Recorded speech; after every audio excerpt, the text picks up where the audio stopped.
Hello friend, SP education में आपका हार्दिक स्वागत है। आज की क्लास में हम लोग बात करने वाले हैं औद्योगिक संबंध की क्लास करने वाले हैं। और आज की जो क्लास है वो क्लास नंबर हम लोगों की अगर हम लोग बात करने वाले हैं तो ये क्लास नंबर जो है वो क्लास नंबर 4 है। अभी तक हम लोगों ने क्या क्या पढ़ा है तो उसके बारे में जान लेते हैं कि पिछली क्लास में अगर हम लोग बात करते हैं तो पिछली क्लासों में हम लोगों ने जाना था कि औद्योगिक संबंध के पक्षकार कितने होते हैं। तो ये सारी की सारी बातें हम लोगों ने पिछली क्लास में जानी थी। एक से औद्योगिक संबंधों के क्षेत्र की बात हम लोगों ने की थी पिछली क्लास में। औद्योगिक संबंध के क्षेत्र कितने होते हैं तो सेवा वर्गीय शोध विभाग होता है, श्रम संबंध प्रबंध विभाग होता है, संगठनात्मक एवं विकास विभाग होता है। औद्योगिक संबंधों का महत्व की बात की है तो औद्योगिक संबंधों का महत्व क्या है तो उस पर हम लोगों ने डिटेल में क्लास की है। अगर आप लोगों ने पिछली क्लास को नहीं देखा है तो आप लोग पहले इन क्लासों को भी देखिए, उसके बाद हम लोग आगे देखिए। तो ये आप लोगों की जो मैं आज कराने वाला हूँ ये क्लास नंबर 4 है। अभी तक मैंने आप लोगों को 3 क्लासें करवा दी हैं, तो आप लोगों को ये क्लासें अच्छी तरीके से देखनी होंगी कि औद्योगिक संबंध के पक्षकार कितने होते हैं। तो याद रखिए कि 3 पक्षकार होते हैं, श्रमिक, प्रबंध और सरकार। तो ये तीनों पक्षकार जो होते हैं इन पर हम लोगों ने बात की। औद्योगिक संबंधों के सिद्धांत पर हम लोगों ने बात की। औद्योगिक संबंधों के सिद्धांत कौन कौन से होते हैं और औद्योगिक संबंधों को प्रभावित करने वाले घटकों की बात की कि आर्थिक घटक कौन कौन से होते हैं, सामाजिक घटक कौन से होते हैं, संस्थागत घटक, औद्योगिक घटक और मनोवैज्ञानिक घटक की बात हम लोगों ने अच्छी तरीके से की है। अब हम लोग और मैंने आप लोगों को पिछली क्लास में कह दिया था कि हम लोग अब नया टॉपिक औद्योगिक संबंधों में एक नया टॉपिक पढ़ने वाले हैं और उस टॉपिक का जो नाम है वो टॉपिक का नाम है हम लोगों का औद्योगिक संबंधों की। चौथी क्लास है हम लोगों की औद्योगिक संबंध की, तो ये बात याद रखिए। और आज का हम लोगों का टॉपिक रहने वाला है श्रम संबंध, जिसे हम लोग ट्रेड यूनियन बोलते हैं, ट्रेड यूनियन। तो इस पर हम लोग बात करने वाले हैं। श्रम संबंध के बारे में हम लोग आज की क्लास में करने वाले हैं।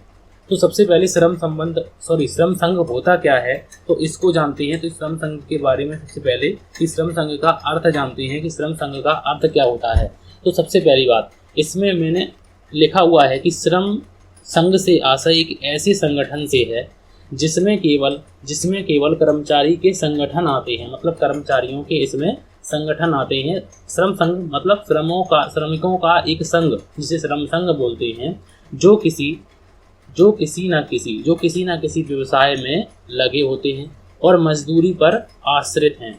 लेकिन कुछ विद्वानों का मत है कि इनमें नियोक्ता संगठन, व्यवसायिक क्लब भी आते हैं। तो देखो, सबसे पहली बात कि श्रम संघ से आशय है कि श्रम संघ से आशय एक ऐसे संगठन से है जिसमें कर्मचारी आते हैं। ठीक है, कौन से कर्मचारी आते हैं तो जो ऐसे कर्मचारी जो किसी न किसी प्रकार के व्यवसाय में लगे होते हैं और मजदूरी पर आश्रित होते हैं, तो उनके लिए मजदूरों की रक्षा के लिए या मजदूरों के विवादों को निपटाने के लिए हम लोग श्रम संघ बनाते हैं और श्रम संघ होते हैं। लेकिन कुछ विद्वानों का मत है कि इसमें नियोक्ता संगठन, व्यवसायिक क्लब भी आते हैं। तो इस बात को हम लोगों को याद रखना है कि इसमें लिखा हुआ है कि सभी संगठन अपने सदस्यों की रक्षा के लिए बनाए जाते हैं। ठीक है, जो श्रम संघ बनाए जाते हैं वो किस लिए बनाए जाते हैं, अपने सदस्यों की रक्षा के लिए बनाए जाते हैं तथा प्रबंधकीय एकाधिकार समाप्त करते हैं। तो ये क्या करते हैं कि जो ट्रेड यूनियन है जो प्रबंधकीय एकाधिकार को समाप्त करते हैं। तो इनका एक तरीके से ये कार्य हो गया कि श्रम संघ अपने सदस्यों की रक्षा करते हैं या रक्षा के लिए बनाए जाते हैं और प्रबंधकीय एकाधिकार को समाप्त करते हैं। तो ये तो हो गई हम लोगों की श्रम संघ के बात की श्रम संघ क्या है। श्रम संघ को जाना कि एक ऐसा संगठन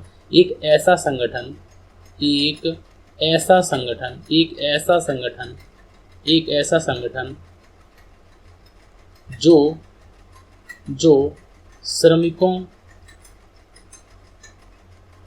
श्रमिकों का संगठन है, मतलब एक ऐसा संगठन जो श्रमिकों का एक संघ है जिसे हम लोग श्रम संघ कहते हैं। अब बात आती है कि श्रम संघ बनाने के कार्य क्या क्या हैं। तो श्रम संघ जो है उनके कार्य क्या हैं तो इनको हम लोग एक एक करके अच्छी तरीके से पढ़ेंगे और समझेंगे कि श्रम संघ के कार्य क्या हैं। तो श्रम संघ के कार्य, सबसे पहली हेडिंग हम लोगों की लिखी हुई है श्रम संघ के कार्य। तो श्रम संघ के निम्नलिखित कार्य हैं जिससे संगठन के उद्देश्यों को प्राप्त किया जाता है। मतलब श्रम संघ के अनेक कार्य हैं और इन कार्यों के लिए हम लोग क्या करते हैं, संगठन के उद्देश्यों की पूर्ति करते हैं या उन्हें प्राप्त करते हैं।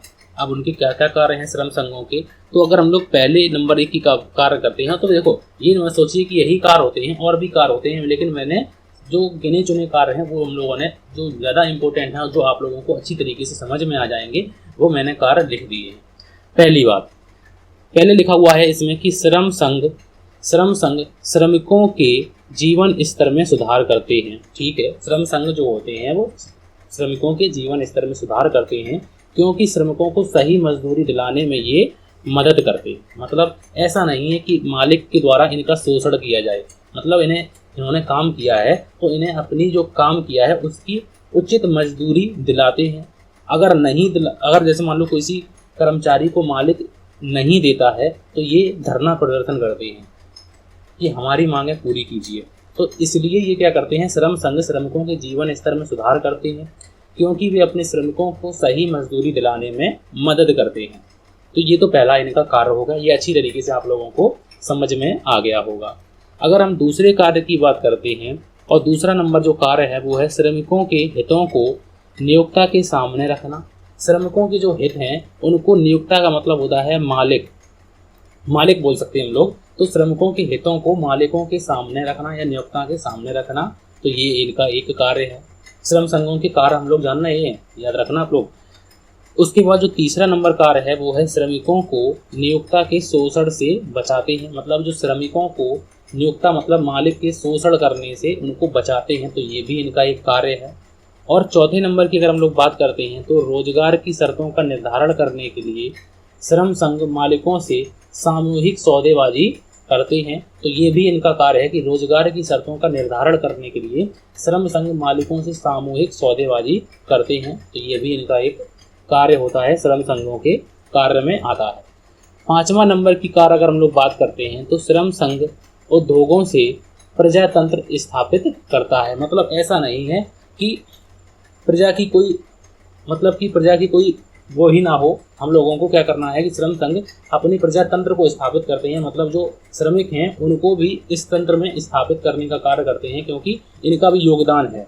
अगर उद्योगों में अगर बात कर देते हैं तो श्रम संघ कहते हैं कि मजदूरों का भी, श्रमिकों का भी एक योगदान है, हम लोगों का भी एक योगदान है, तो इसलिए ये श्रम संघ उद्योगों में प्रजातंत्र स्थापित करते हैं। तो हो सकता है यहाँ से क्वेश्चन पूछा जाए, कि ये क्वेश्चन पूछे जा सकते हैं डिटेल में, इनको अच्छी तरीके से आप लोग करिएगा।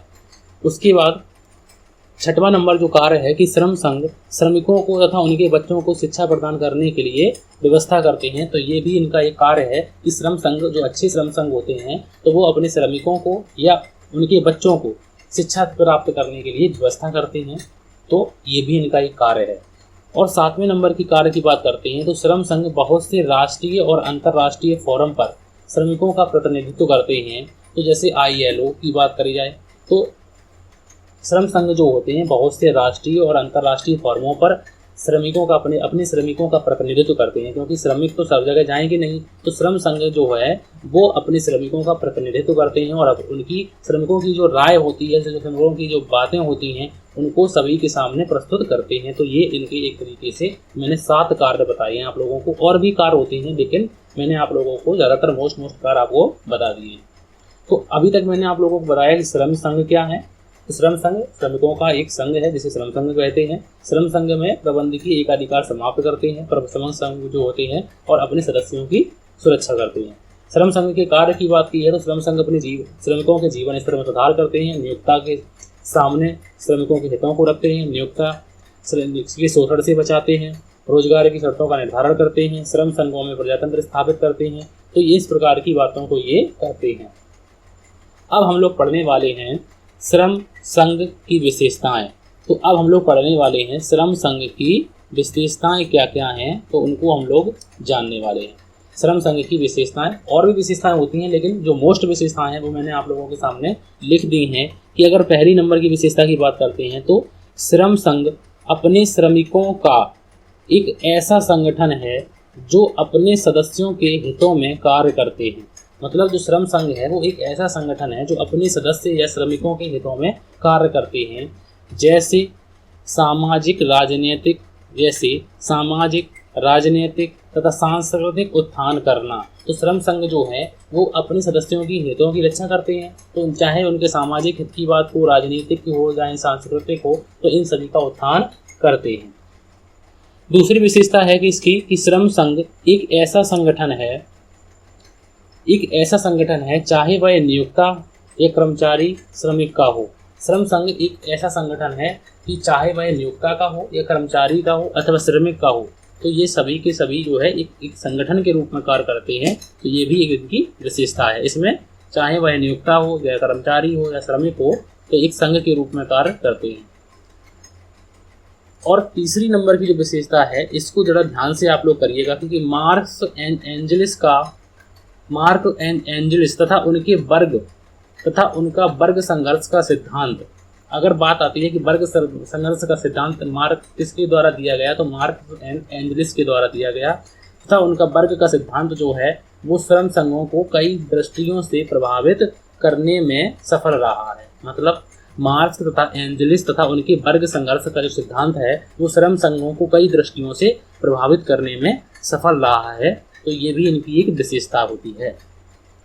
और चौथी विशेषता की अगर हम लोग बात करते हैं तो वेब्स दंपति तथा अन्य समाजवादी विचारक श्रम संघों को औद्योगिक क्षेत्र में प्रजातंत्र का विस्तार मानते हैं। ये बात मैंने अभी आप लोगों को बताई हुई है। तो ये तो हो गई हम लोगों की विशेषताएं। अब आप लोग कहेंगे कि विशेषताओं को तो हम लोगों ने बहुत जल्दी कर लिया, लेकिन विशेषताएं ज़्यादा कुछ है नहीं है कि श्रम संघ तथा उनके कर्मचारियों का संगठन होता है। तो ये बात हम लोगों को अच्छी तरीके से मालूम है। तो इन बातों को हम लोगों ने अच्छी तरीके से पढ़ लिया। अब हम लोग बात करते हैं तो श्रम संघ के उद्देश्य की बात हम लोग भी यहीं पर कर लेते हैं, जिससे आप लोगों को अच्छी तरीके से समझ में आ जाए। श्रम संघ के उद्देश्य थोड़ा सा लिखना भी पड़ेगा, क्योंकि यहाँ पे उद्देश्य जो है वो लिखे नहीं है, लेकिन उद्देश्य भी हम लोगों को समझने हैं और अच्छी तरीके से अपने नोट्स को बनाते रहिए। तो श्रम संघ के उद्देश्य, श्रम संघों के उद्देश्य की अगर हम लोग बात करते हैं, श्रम संघों के उद्देश्य की अगर हम लोग बात करते हैं तो ये टॉपिक जो है ये बड़ा टॉपिक है, इसमें थोड़ा सा टाइम लग जाएगा, लेकिन अच्छी तरीके से हम लोग इसको पढ़ने वाले हैं। अगर हम लोग उद्देश्य की बात करते हैं, श्रम संघ के उद्देश्य की बात अगर हम लोग करते हैं तो श्रमिकों को उचित बोनस दिलाना इनका एक उद्देश्य होता है। श्रमिकों को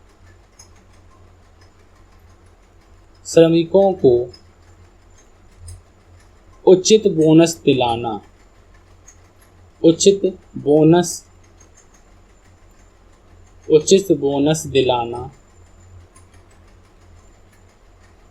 श्रम संघों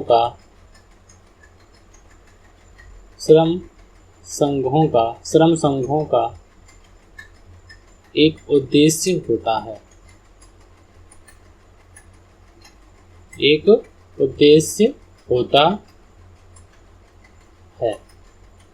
और क्या उद्देश्य होते हैं? रहन सहन की लागत,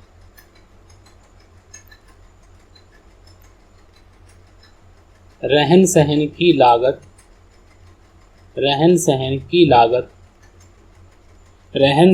लागत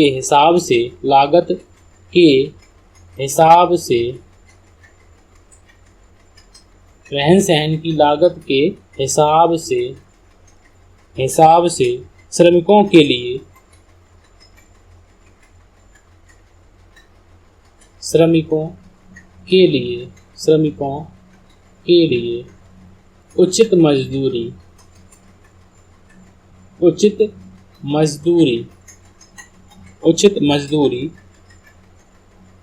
की व्यवस्था करवाना।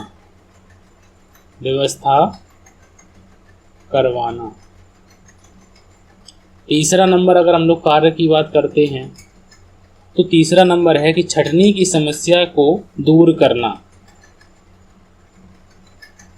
छंटनी की समस्या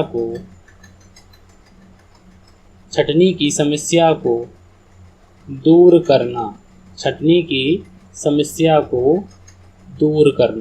तो ये भी इनका एक उद्देश्य है। और अगर हम लोग चौथे उद्देश्य की बात करते हैं तो औद्योगिक प्रजातंत्र निश्चित करवाना। औद्योगिक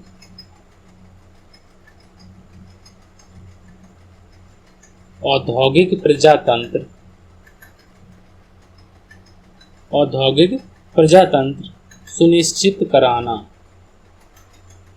तो ये भी एक तरीके से इनका उद्देश्य होता है।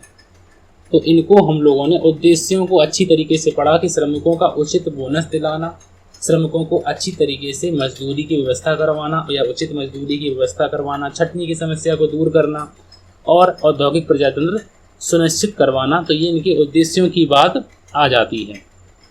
कार्य करने की दशाओं में सुधार करना और कार्य घंटे कम कराना, तो ये इनके बहुत से उद्देश्य होते हैं। लेकिन मैंने आप लोगों को ये सारे के सारे उद्देश्य अच्छी तरीके से आप लोग समझ गए होंगे कि ये उद्देश्य हम लोगों की जनरली अगर हम लोग भाषा में बात करते हैं तो ये उद्देश्य हम लोगों को आते हैं, क्योंकि एक तरीके से श्रम संघों के सारे कार्य होते हैं कि कार्य करने की दशाओं में सुधार कराना, कार्य घंटे कम रखना, छुट्टियों की व्यवस्था करवाना, सुनिश्चित करना, सुरक्षा सुनिश्चित करवाना। तो ये इनके कार्य होते हैं। शिक्षा एवं मकान आदि को सुविधाओं को व्यवस्था करवाना, तो ये इनके कार्य होते हैं या उद्देश्य होते हैं। तो इनको अच्छी तरीके से मैंने अभी कार्यों में भी बताया आप लोगों को और एक तरीके से रिपीट करा दिया मैंने उद्देश्य में। तो इतना हम लोगों ने करा है। क्या क्या हम लोगों ने पढ़ा? सबसे पहले हम लोगों ने और श्रम संघ पढ़ा है, श्रम संघ के बाद श्रम संघ के कार्य पढ़े और श्रम संघ की कार्य के विशेषताएं और उद्देश्यों को अच्छी तरीके से जाना। अब हम लोग बात करते हैं श्रम संघ के प्रकार। और श्रम संघ के प्रकार की बात करते हैं तो ये 6 प्रकार की बात कही थी। तो ये किसने कही थी? क्लार्क केर ने कितने भागों में श्रम संघ के कार्यों को बांटा है? तो उन्होंने 6 भागों में 6 प्रकार से बांटा है। तो ये कौन कौन से हैं? तो इनको हम लोग देख लेते हैं और अच्छी तरीके से समझ लेते हैं कि ये कौन कौन से इनके प्रकार हैं। पहला है इनका शुद्ध एवं तेल संघ। शुद्ध एवं तेल संघ की बात की है। तीसरी बात की है विकसित संघ की। तीसरी बात की है प्रबंधकीय संघ की, नए संघ की, और एक और है हम लोगों का श्रम गुट संघ और है हम लोगों का प्रबंधकीय प्रत्यक्ष नियंत्रण संघ। तो इनको ये 6 प्रकार से इन्होंने संघों को बांटा है। तो इनमें हम लोग देखेंगे कि शुद्ध एवं तेल संघ में क्या है, विकसित संघ में क्या है, प्रबंधकीय संघ में क्या क्या है। तो इनको हम लोग अच्छी तरीके से पढ़ने वाले हैं। इसमें सामूहिक सौदेबाजी अगर हम लोग बात करते हैं तो इसकी बात करते हैं। सबसे प्रथम में हम लोग बात करते हैं तो इसमें सामूहिक सौदेबाजी को महत्व दिया जाता है। इसमें सामूहिक सौदेबाजी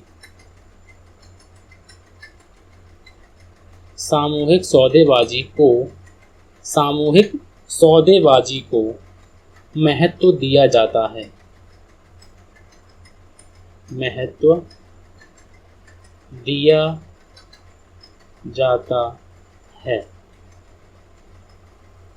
इसमें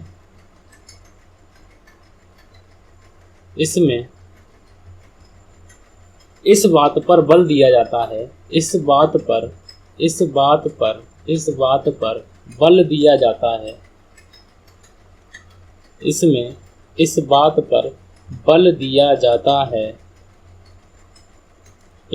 बात पर बल दिया जाता है कि मौद्रिक लाभ में वृद्धि होनी चाहिए, मौद्रिक लाभ में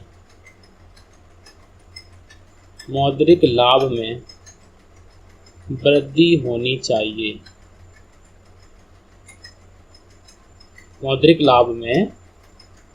होनी चाहिए। तो ये इनके किंतु विभिन्न सिद्धांतों एवं सूत्रों का उपयोग नहीं किया जाता। तो ये इनके एक तरीके से शुद्ध एवं तेल संघ की बात अगर हम लोग करते हैं, प्योर एंड सिंपल यूनियन की बात करते हैं, तो इसमें है कि इसमें सामूहिक सौदेबाजी को महत्व दिया जाता है और इसमें इस बात पर बल दिया जाता है कि मौद्रिक लाभ में वृद्धि हो। दूसरा संघ है हम लोगों का विकसित संघ और विकसित संघ को बोलते हैं डेवलप्ड यूनियन। और डेवलप्ड यूनियन की बात करते हैं तो ये जो है वास्तविक मजदूरी की मांग में वृद्धि करते हैं। अगर हम लोग बात करते हैं तो इसमें क्या है, तो इसमें है ये जो है ये वास्तविक मजदूरी वास्तविक मजदूरी की मांग, वास्तविक मजदूरी की मांग में वृद्धि करते हैं, वास्तविक मजदूरी की मांग में वृद्धि करते हैं तथा अधिक उत्पादन में श्रमिकों के लिए लाभांश चाहते हैं तथा अधिक उत्पादन में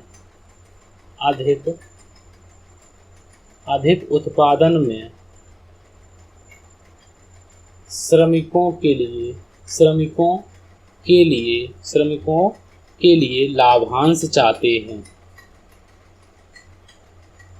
क्योंकि अगर कंपनी अधिक उत्पादन करती है, अगर अधिक सेल करती है या अधिक उत्पादन करती है, तो ये क्या चाहते हैं कि ये चाहते हैं कि श्रमिकों को भी उस लाभ में या लाभांश में हिस्सा दिया जाए, तो लाभांश के लिए लाभांश चाहते हैं।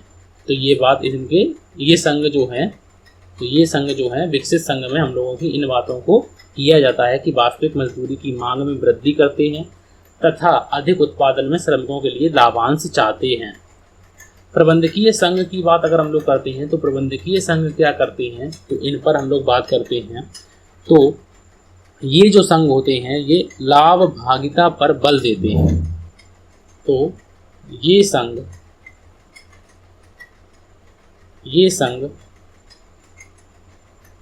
लाभ भागिता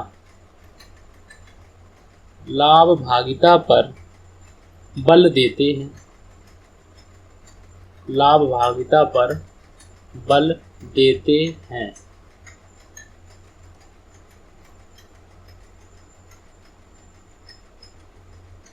तो ये जो संघ होते हैं ये लाभ भागिता पर बल देते हैं और श्रम संघ प्रबंध एवं संघ व्यवस्था, मूल्य निर्धारण तथा नई औद्योगिक इकाइयों के प्रवेश पर नियंत्रण करने के प्रयास करते हैं। तो ये जो संघ होते हैं ये इतने काम करते हैं। तो संघ मतलब मैनेजमेंट संबंधी जो है ये कार्य करते हैं, तो इनको याद रखना है। उसके बाद हम लोगों का चौथा जो संघ है वो है नए संघ।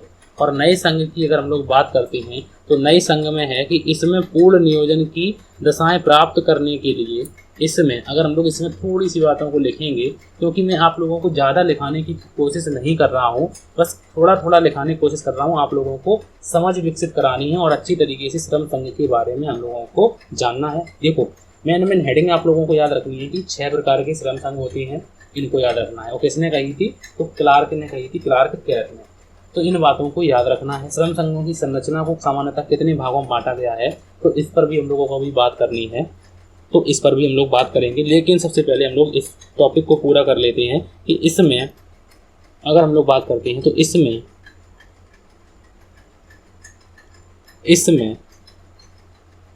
पूर्ण नियोजन की दशाएं, इसमें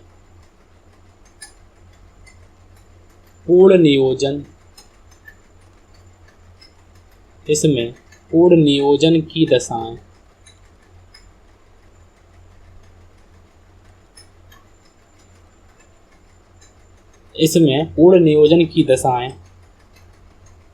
प्राप्त करने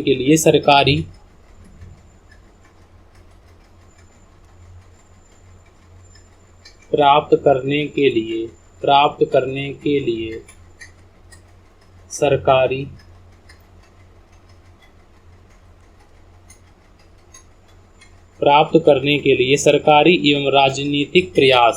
एवं राजनीतिक प्रयास किए जाते हैं। राजनीतिक प्रयास किए जाते हैं। तो नए संघ की बात करते हैं तो इसमें पूर्ण नियोजन की दशाएं प्राप्त करने के लिए सरकारी एवं राजनीतिक प्रयास किए जाते हैं। तो इनमें हम लोग बात करते हैं तथा विकासमान अर्थव्यवस्था में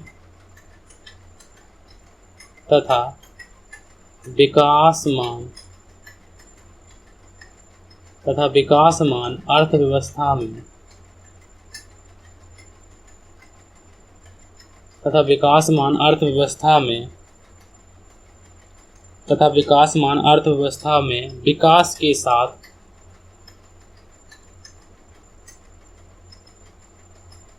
विकास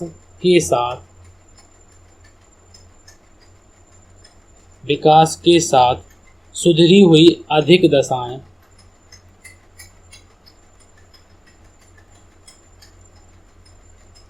सुधरी हुई अधिक दशाओं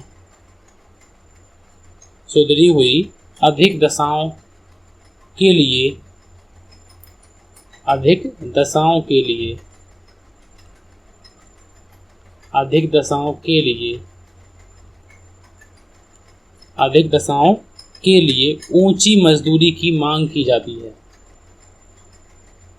ऊंची मजदूरी की मांग की जाती है। तो ये मत सोचिए कि इतनी डिटेल में आप लोगों को अच्छी तरीके से मुझे पढ़ाना है। तो नए संघ में इसमें सबसे पहले है कि इसमें पूर्ण नियोजन की दशाएं प्राप्त करने के लिए सरकारी एवं राजनीतिक प्रयास किए जाते हैं तथा विकासमान अर्थव्यवस्था में विकास के साथ सुधरी हुई अधिक दशाओं के लिए ऊंची मजदूरी की मांग की जाती है। अब अगर हम लोग 5वां नंबर जो प्रकार है उसको देखते हैं और उसमें लिखा हुआ है श्रम गुट संघ। अब श्रम गुट संघ में क्या होता है, तो श्रम गुट संघ जो है इसके अंतर्गत राज्य पर प्रभाव डालकर सरकार के माध्यम से राज्य पर प्रभाव डालकर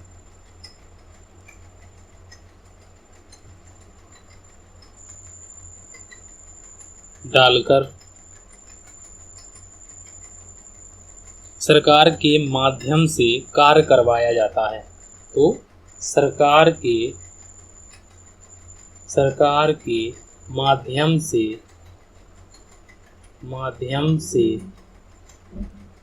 कार्य करवाया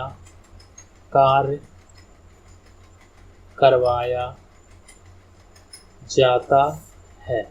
तो इसमें क्या है कि गुट जो श्रम संघ गुट है वो राज्य पर प्रभाव डालकर सरकार के माध्यम से कार्य करवाते हैं किंतु सामूहिक सुविधाओं का सहारा नहीं लिया जाता। तो किंतु सामूहिक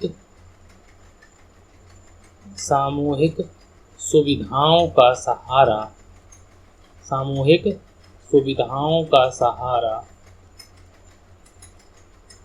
नहीं लिया जाता है। और लास्ट है हम लोगों का प्रत्यक्ष नियंत्रण संघ। अब प्रत्यक्ष नियंत्रण संघ में हम लोग क्या करते हैं, तो ये जो संघ होते हैं वो सरकार से अल्पकाल के लिए नियंत्रण अपेक्षित करते हैं। तो ये संघ अगर हम लोग बात करते हैं तो ये संघ सरकार से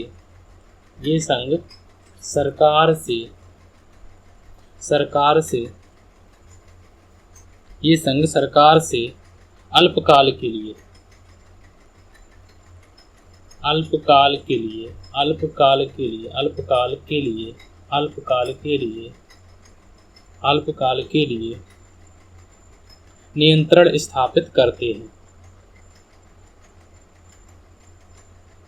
नियंत्रण स्थापित करते हैं। तो ये जो संघ होते हैं वो अल्पकाल के लिए नियंत्रण स्थापित करते हैं, जैसे मूल्य नियंत्रण। तो इस पर वर्ग हितों के लिए संसदीय स्तर पर मजदूरी, मूल्यों, दरों या फिर राजकीय लाभों आदि समस्याओं पर विचार किया जाता है। तो ये प्रत्यक्ष नियंत्रण संघ के जो हैं ये कार्य होते हैं। और ये कार्य मतलब ये प्रत्यक्ष नियंत्रण करता क्या है, तो ये जो संघ होता है सरकार से अल्पकाल के लिए नियंत्रण स्थापित करते हैं। अगर हम लोग श्रम गुट संघ की बात करते हैं तो श्रम गुट जो संघ है वो राज्य पर प्रभाव डालकर सरकार के माध्यम से कार्य करवाया जाता है, किंतु सामूहिक सुविधाओं का सहारा नहीं लिया जाता। तो ये हम लोगों ने 6 प्रकार के श्रम संघों को जाना और अच्छी तरीके से समझा। अब बात आती है हम लोगों की नेक्स्ट में कि श्रम संघों की संरचना। श्रम संघों की संरचना जो होती है वो सामान्यतः देखो विभिन्न देशों में अलग अलग है, लेकिन सामान्यतः श्रम संघों की जो संरचना है वो 3 प्रकार की है। एक है हम लोगों की दस्तकारी संघ, एक है हम लोगों की सामान्य संघ और एक है हम लोगों की औद्योगिक एवं रोजगार संघ। तो इनको हम लोग अगली क्लास में अच्छी तरीके से देखने वाले हैं कि दस्तकारी संघ क्या है, सामान्य संघ क्या है और औद्योगिक एवं रोजगार संघ क्या है। तो इनको अच्छी तरीके से जानेंगे। बस आप लोगों से इतनी रिक्वेस्ट है कि प्लीज़ आप लोग वीडियो को लाइक ज़रूर किया करें, क्योंकि लाइक करने से मैं थोड़ा सा मोटिवेट होता हूं और आप लोगों के लिए वीडियो बनाने की पूरी कोशिश करता हूं। औद्योगिक जो इंडस्ट्रियल रिलेशन की है, ये बहुत दिनों बाद क्लास हो पाई है, लेकिन पीपीटी की वजह से थोड़ा सा दिक्कत है।